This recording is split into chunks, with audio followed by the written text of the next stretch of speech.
Bismillahirrahmanirrahim. Asal usul Desa Dawuan, Kabupaten Cirebon. Desa Dawuan merupakan salah satu desa termasuk dalam kecamatan Tengah Tani, hasil pemekaran dari kecamatan Cirebon Barat. Desa ini oleh masyarakat setempat diyakini didirikan oleh Ki Gede Dawuan. Sayang, kiprahnya pada masa pemerintahan Sunan Gunung Jati tidak begitu terekam dalam ingatan masyarakat setempat. Hanya diketahui keberadaan pasareannya atau kuburan di Nurgiri Cipta Rengga atau Astana Gunung Sembung yang berdampingan dengan Ki Gede Kemlaka dan Ki Gede Pilang yang juga penguasa desa tetangga dari Desa Dawuan. Salah seorang yang begitu sangat dikenang kiprahnya adalah Ki Buyut Muji, seperti yang dituduhkan oleh keluarga Kiai Haji Irsyad Al-Amin almarhum, pengasuh pondok pesantren Sambilawang Raden Syarif Rihani Kasuma Wijaya almarhum, menyebutkan bahwa nama Ki Buyut Muji sesungguhnya muncul karena setiap saat beliau hanya berwirid dan berzikir memuji asma Allah. Beliau sesungguhnya bernama Pangeran Abdul Hamid, putra dari Pangeran Satarengga. Jika jalur keturunan itu ditarik ke atas, maka sampailah pada Pangeran Cakrabuana atau Mbah Pu Sangkan.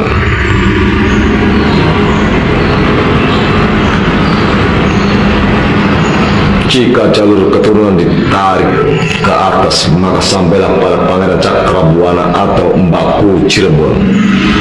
Sedangkan menurut Ismail bin Raden Dasuki, Ki Buyut Muji adalah putra dari Ki Gede Gesik. Sedangkan Pangeran Satarengga adalah mertua beliau. Versi lain, siapa Buyut Muji, dituturkan oleh Kiai Ahmad bahwa Ki Buyut Muji bernama asli Syekh Muhyiddin. Nama Muji sendiri muncul sebagai nama samaran karena beliau melakukan gerakan bahwa tanah memberontak terhadap Belanda. Nama Muji sendiri muncul sebagai nama samaran karena beliau melakukan gerakan bahwa tanah memberontak terhadap Belanda. Disebutkan pula bahwa ia adalah pendukung setia dari Pangeran Surya Negara atau mertuanya. Selain dikenal sebagai ulama dan pejuang, beliau juga dikenal sebagai ahli pangairan. Dikisahkan dalam tradisi lisan setempat, pada saat Belanda membangun bendungan di Dawuan, Cirebon, di daerah Situpatok, namun entah karena apa pekerjaan itu tiada kunjung rampung. Berkali-kali dam atau bendungan itu tidak selesai. Namun tiba-tiba bendungan tersebut bobol. Bahkan yang lebih mengerikan, seringkali menelan korban jiwa dari para pekerjanya. Mereka pun lantas mengkonsultasikan kejadian itu kepada Sultan Cirebon. Sang Sultan memberikan kesepakatan untuk membantu pembangunan proyek dam atau bendungan tersebut. Hal ini dimaksudkan agar tidak ada korban jiwa dari para pekerja proyek yang juga jelas-jelas rakyatnya sendiri. Belanda pun tidak dapat menolak kesepakatan tersebut. Memang hal itu yang mereka harapkan. Harapan agar pundi-pundi kekayaan kerajaan Belanda semakin menggunung. Selepas itu, Sang Sultan memanggil Ki Buyut Muji.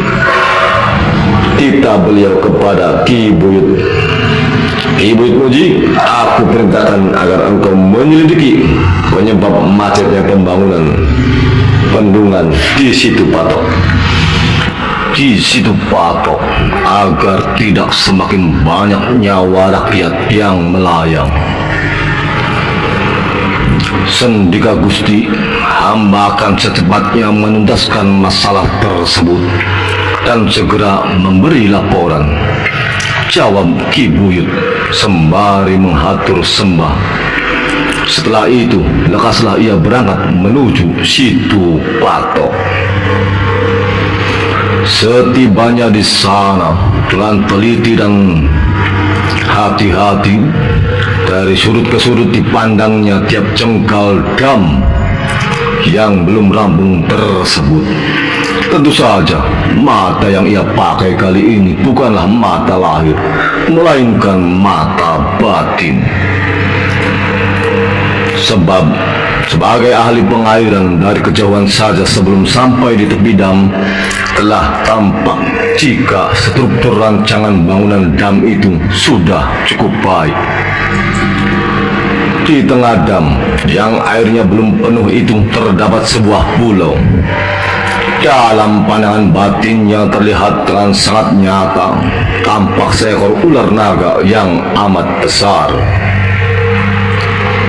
Berjalanlah Ki Buyut Muji ke arah pulau di tengah-tengah dam atau bendungan. Sesampainya di sana, naga sudah menanti dengan mulut menganga hingga taringnya tampak berkilauan oleh sorot mentari. Hai manusia, siapa kamu?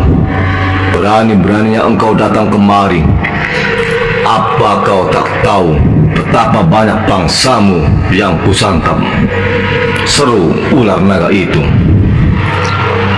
Tak kusangka engkau ular yang sangat pintar, dapat berbicara dalam bahasa manusia, kata Ki Buyut Muji. Ketahuilah, lanjutnya, aku adalah Ki Buyut Muji, utusan dari Kanjeng Sultan Cirebon, untuk menyelidiki kejanggalan yang ada dalam pembuatan dam atau bendungan di sini. Nyatanya, tanpa kutanya, kau sudah menjawab sendiri jika kaulah biang onar itu. Sesungguhnya, siapa kamu dan apa yang menjadi alasanmu mengganggu pekerjaan ini? Tanya Ki Buyut Muji pada sang ular. Namaku Sang Naga Raja, penguasa tempat ini, Pulau Antaboga. Bangsa bule itu tidak tahu seenaknya mengganggu tempat tinggal sesama makhluk Sang Hyang Widi, kata naga itu sembari terus mendesis. Ki Buyut Muji sekarang paham, tapi bukan berarti kau boleh memangsa bangsa manusia yang tidak tahu menahu duduk permasalahannya. Mereka hanya kuli, tidak lebih. Jelas Ki Buyut Muji. Jadi lekaslah engkau hentikan perbuatanmu.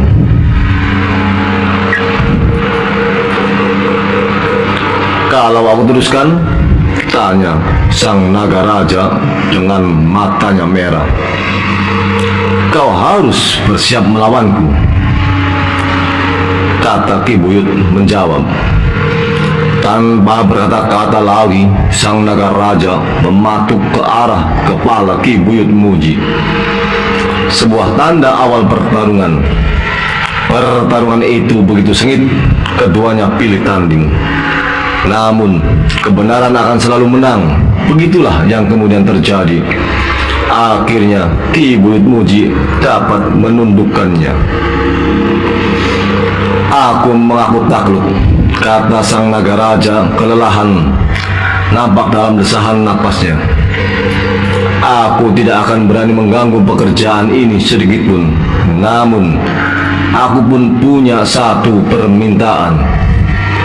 Setiap tahun ditanggap wayang kulit, dan sebagai dalang adalah engkau, dan begitu seterusnya kepada anak keturunanmu. Akan kulaksanakan bagiku dan Kesultanan Cirebon, nyawa serta keselamatan rakyat adalah utama, kata Ki Buyut.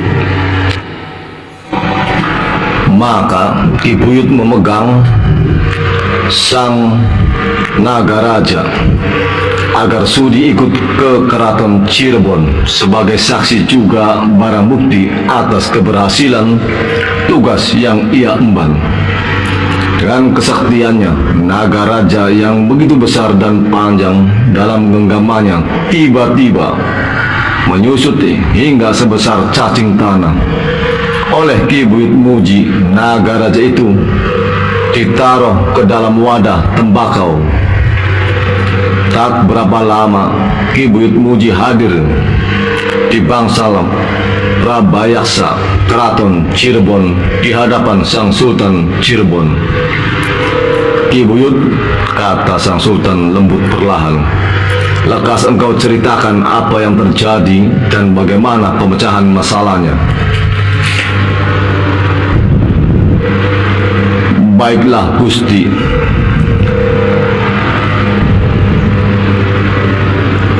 Akhirnya hamba mengetahui sebab musababnya. Hal itu terjadi karena ada bangsa ular siluman bernama Nagaraja, penguasa Pulau Antaboga, pulau di tengah dam itu. Ia tidak menerima karena tanpa seizinnya sebagai penguasa gaib di sana, Belanda berani membuat dam atau bendungan. Hamba membujuknya agar mau menghentikan segala tindakannya, namun ia melawan. Alhamdulillah atas seizinnya, ia sanggup hamba taklukkan Gusti. Bahkan ia hamba bawa serta kemari.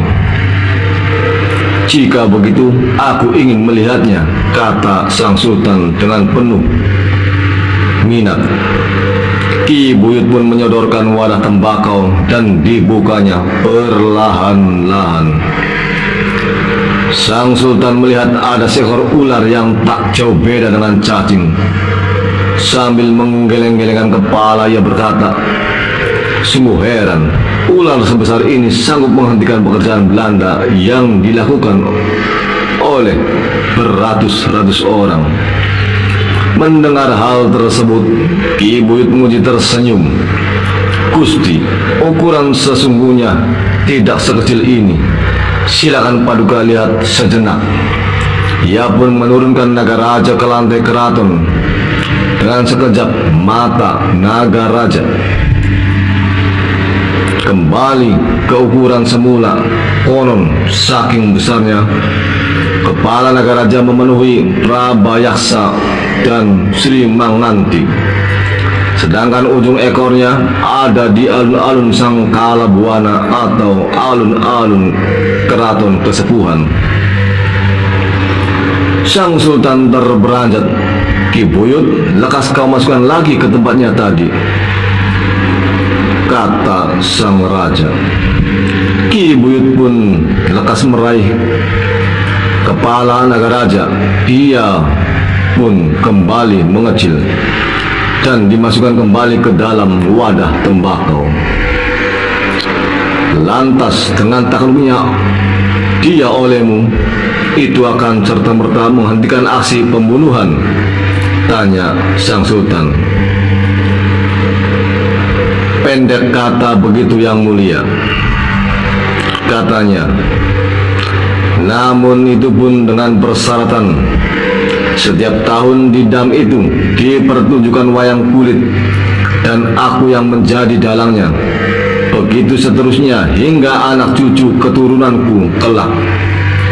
Maka Sang Sultan pun meluluskan permintaan Nagaraja, penguasa Pulau Antaboga, demi ketenteraman dan keselamatan rakyat Cirebon. Atas jasanya dalam menghentikan perbuatan Nagaraja, Ki Buyut Muji diberi julukan Ki Buyut Dawuan dan mendapat tanah perdikan atau tanah merdeka, tanah yang tidak wajib kena pajak dan upeti kepada kesultanan. Jika pun memberi upeti itu atas dasar kerelaan dibolehkan. Tidak ada keharusan yang terdiri dari satu rancang. Luasnya adalah sepanjang sisi selatan Jalan Raya Cirebon, Bandung, dari Desa Dauan hingga Desa Kedung Jaya. Namun sekarang hanya satu blok nama ini tersemat pada salah satu blok di Desa Dauan. Yang kedua, Rancang Kawat, sekarang termasuk ke dalam Desa Kemelaka dan menjadi nama salah satu desa tersebut. Yang ketiga, Sina Rancang, letaknya di situ Patok sekarang dan menjadi nama Desa Sina Rancang. Ki Buyut Muji wafat dan dimakamkan di blok Rancang. Sedangkan peninggalannya berupa arit, gagangnya berhias kepala, cemental, sekar pandan atau curis, salah satu dari 9 tokoh punakawan dalam pewayangan Cirebon. Dan kain sarungnya masih tersimpan dengan baik oleh anak keturunannya. Pertunjukan wayang kulit di Desa Situ Patok sebagai syarat atau permintaan Sang Nagaraja diketahui terakhir pada tahun 1990-an dengan dalang dari blok Rancang, yaitu almarhum Ki Dalang Sluwer. Demikianlah secara singkat Desa Dauan. Semoga ada manfaatnya. Assalamualaikum warahmatullahi wabarakatuh.